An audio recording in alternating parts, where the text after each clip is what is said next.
আসসালামু আলাইকুম ওয়া রাহমাতুল্লাহ। প্রিয় শিক্ষার্থীবৃন্দ, কেমন আছো তোমরা? আশা করছি মহান সৃষ্টিকর্তার দয়ায় সকলেই ভালো আছো, সুন্দর আছো।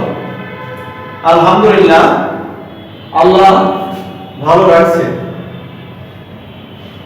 আজ তোমাদের সামনে আমি যে নতুন ভিডিও ক্লাসটি নিয়ে উপস্থিত হয়েছি, এটি সম্পর্কে এক নজরে আমরা একটু দেখে নিই। আমাদের আজকের ক্লাসটি নবম দশম শ্রেণীর ব্যবসায় উদ্যোগ বইয়ের প্রথম অধ্যায় অর্থাৎ ব্যবসায় পরিচিতি, এই অধ্যায়টির উপরে একটি নতুন ভিডিও ক্লাস। এই ক্লাসটি এই অধ্যায়ের উপরে তৃতীয় ক্লাস, এজন্য লেখা আছে ভিডিও পার্ট 3। অর্থাৎ এই ক্লাসের উপরে আরো দুটি ক্লাস তোমরা Srishti centre school and college Khulna YouTube চ্যানেলে পেয়ে যাবে। যারা বিগত দুটি ক্লাস দেখো নাই, তারা এই ক্লাসটি করার আগে প্রিভিয়াস ক্লাস দুটি দেখে নেওয়ার অনুরোধ করছি। আজকে আমাদের এই ক্লাসের আলোচ্য বিষয় থাকছে ব্যবসায়ের পরিবেশ, ব্যবসায়ের পরিবেশের উপাদান, বাংলাদেশের ব্যবসায়ের পরিবেশ। এই পয়েন্টসগুলো তোমরা তোমাদের মূল বইয়ের পেজ নম্বর 5, পেজ নম্বর 6, 7, 8 এ পেয়ে যাবে। মূল বইয়ের এই ধারাবাহিক আলোচনায় আজকের এই ভিডিও ক্লাসটির মধ্য দিয়ে আমাদের তৃতীয় অধ্যায়ের উপরে ভিডিও ক্লাস শেষ হচ্ছে। তোমরা ক্লাসটি মন দিয়ে দেখো, সাথে সাথে মূল বইটি তোমাদের পাশে রেখে বুঝে নেওয়ার চেষ্টা করো। যদি এই ক্লাস সম্পর্কিত কোনো প্রশ্ন তোমাদের থাকে, সেটি আমরা আমাদের গ্রুপে এসে আলোচনা করে নিব ইনশাআল্লাহ। তো আর কথা না বাড়িয়ে শুরু করছি আমাদের আজকের ক্লাসের মূল আলোচনা। ব্যবসায়ের পরিবেশ।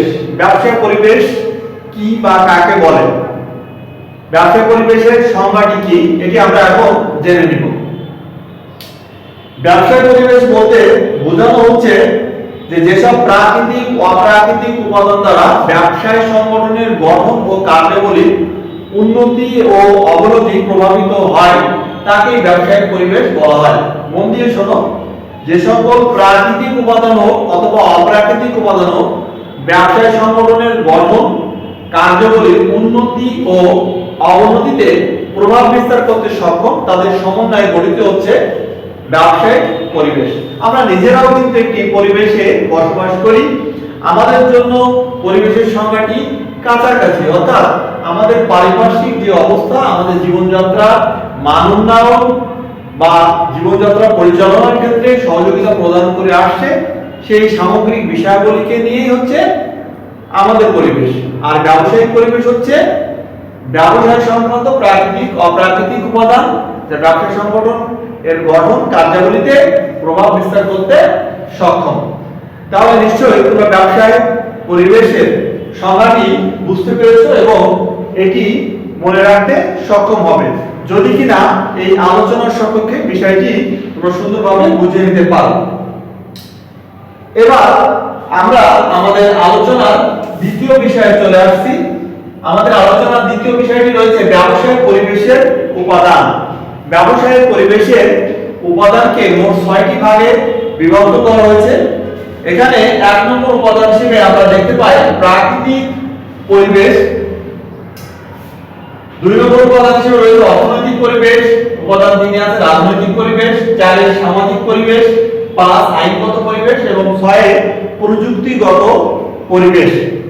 এই 6টি উপাদানের সমন্বয়ে তৈরি হচ্ছে আমাদের ব্যবসায়িক পরিবেশ। তোমরা যদি তোমাদের মূল বইয়ে পেজ নম্বর 7 এ যাও, তাহলে ওখানে একটি ছক দেখতে পাবে, যেখানে এই 6টি পরিবেশের অধীনস্থ কি কি উপাদান রয়েছে সেটি একটি তালিকা করে দেওয়া আছে।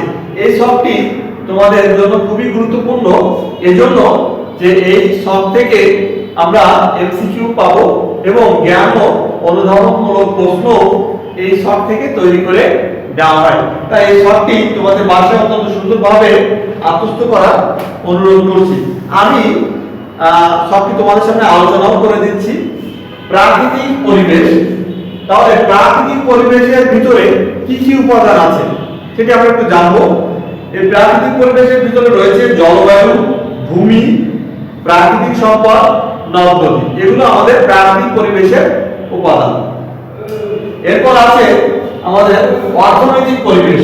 অর্থনৈতিক পরিবেশের উপাদানের ভিতরে রয়েছে সঞ্চয় ও বিনিয়োগ, মূলধন, অর্থ ও ব্যাংকিং। এরপরে আমাদের তিনে আছে রাজনৈতিক পরিবেশ। রাজনৈতিক পরিবেশের আন্ডারে যে পয়েন্টগুলো আছে সেটি হচ্ছে সরকার, সার্বভৌমত্ব, আইন শৃঙ্খলা, রাজনৈতিক স্থিতিশীলতা, সরকারি নীতিমালা, আন্তর্জাতিক সম্পর্ক। সামাজিক পরিবেশের উপাদানগুলো জেনে নিই। সামাজিক পরিবেশের উপাদানের ভিতরে রয়েছে জাতি, ধর্মীয় বিশ্বাস, ভোক্তাদের মনোভাব, মানব সম্পদ, শিক্ষা ও সংস্কৃতি, ঐতিহ্য। আইনগত পরিবেশের ভিতরে আছে বাণিজ্যিক আইন, শিল্প আইন, পরিবেশ সংরক্ষণ আইন, ভোক্তা আইন। প্রযুক্তিগত পরিবেশের ভিতরে আছে প্রযুক্তি, শিক্ষা, কারিগরি দক্ষতা, উন্নত প্রযুক্তি নির্ভর প্রতিষ্ঠান, প্রযুক্তি আমদানি সুযোগ সুবিধা, তথ্য ও যোগাযোগ প্রযুক্তি।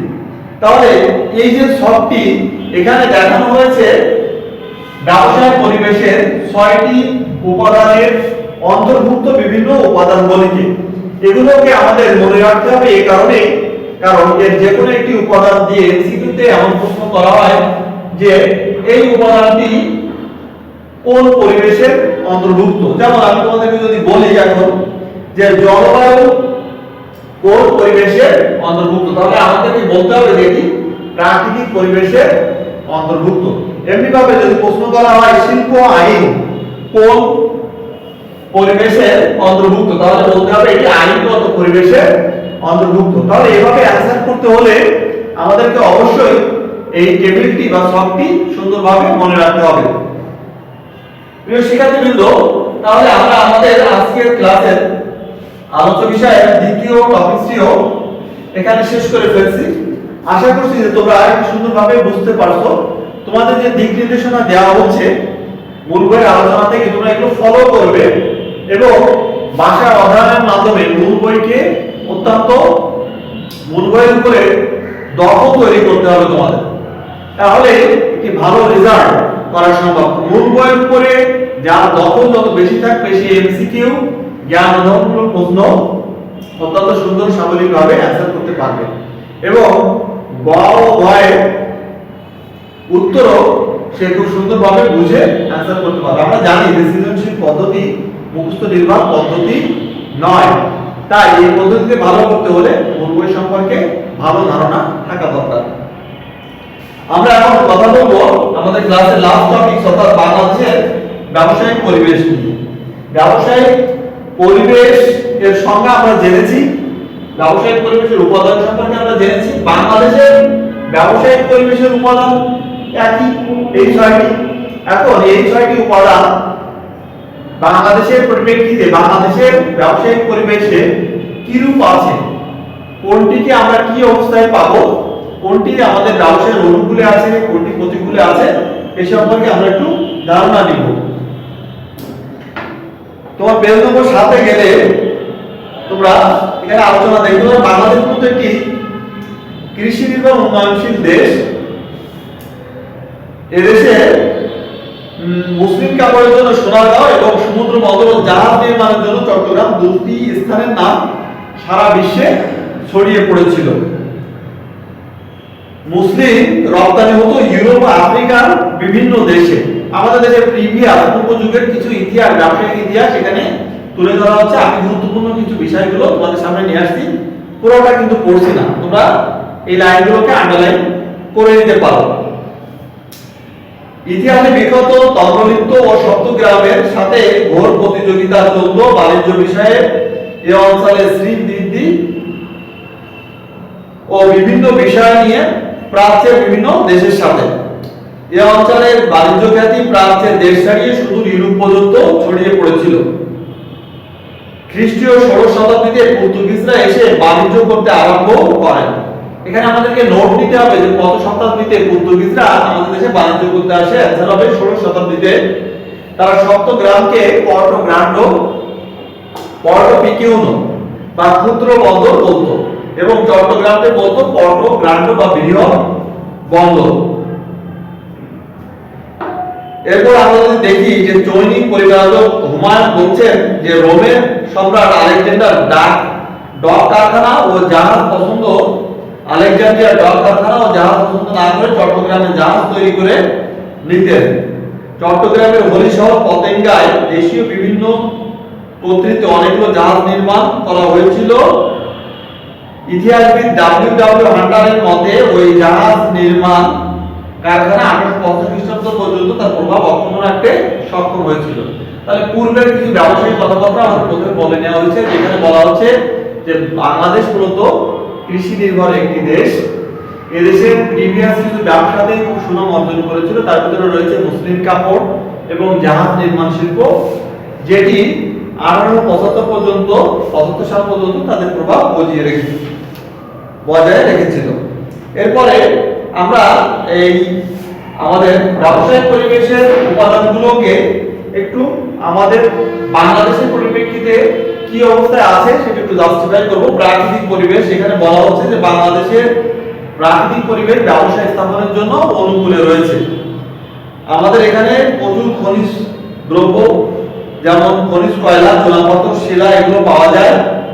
কৃষি শিল্প ও ভোগ্য পণ্যের কাঁচামাল আমাদের দেশে অপরন্তভাবে পাওয়া যায়। এরপর আছে অর্থনৈতিক উপাদান। অর্থনৈতিক উপাদানে আমাদের দেশটি তেমন সুদৃঢ় অবস্থানে নাই। আমাদের অর্থনৈতিক পরিবেশটাকে আরো বেশি সমৃদ্ধ করতে হবে। প্রয়োজনীয় ব্যবস্থা গ্রহণের মাধ্যমে মূলধনের অভাব, গ্রামীণ জনগণের ব্যাংকিং সেবা, ঋণ প্রাপ্তির ক্ষেত্রে শহরের তুলনায় কম সুবিধা, প্রশাসনিক জটিলতা, দালাল শ্রেণীর লোকদের হয়রানি, দ্রব্যমূল্যের ঊর্ধ্বগতি, এই সকল বিষয়গুলো আমাদের অর্থনৈতিক পরিবেশের জন্য বাধা হয়ে দাঁড়িয়েছে। তাহলে এই সমস্যাগুলো সমাধানের মাধ্যমে আমাদের অর্থনৈতিক পরিবেশকে আরো দৃঢ় করতে হবে। সামাজিক উপাদান।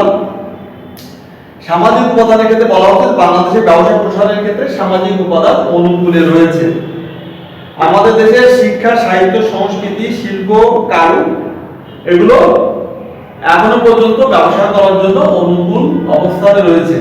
বর্তমানে জামদানি শাড়ি এবং জাহাজ নির্মাণও বিশ্ববাসীর দৃষ্টি আকর্ষণ করেছে। তাহলে সামাজিক উপাদানের দিক থেকে আমাদের ব্যবসায়িক পরিবেশ ভালো অবস্থানে রয়েছে। রাজনৈতিক পরিবেশ। রাজনৈতিক পরিবেশে আমাদের এখানে বলা হচ্ছে যে মাঝামাঝি একটি অবস্থানে আছে, খুব ভালো না খারাপও না। দেশে যদি গণতন্ত্র, সরকার পরিবর্তন, হরতাল এগুলো চলতে থাকে তাহলে আসলে রাজনৈতিক পরিবেশটা ভালো থাকে না।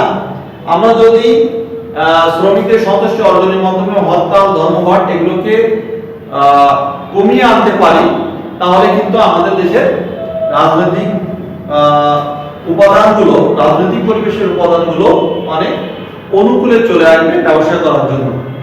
আইনগত পরিবেশ। আমাদের দেশে আইনগত পরিবেশে বলা হচ্ছে যে ব্যবসায়িক অনেক আইন আমাদের দেশে অত্যন্ত আধুনিক পর্যায়ে চলে গিয়েছে, কিন্তু আমরা অনেক ক্ষেত্রে পিছিয়ে আছি।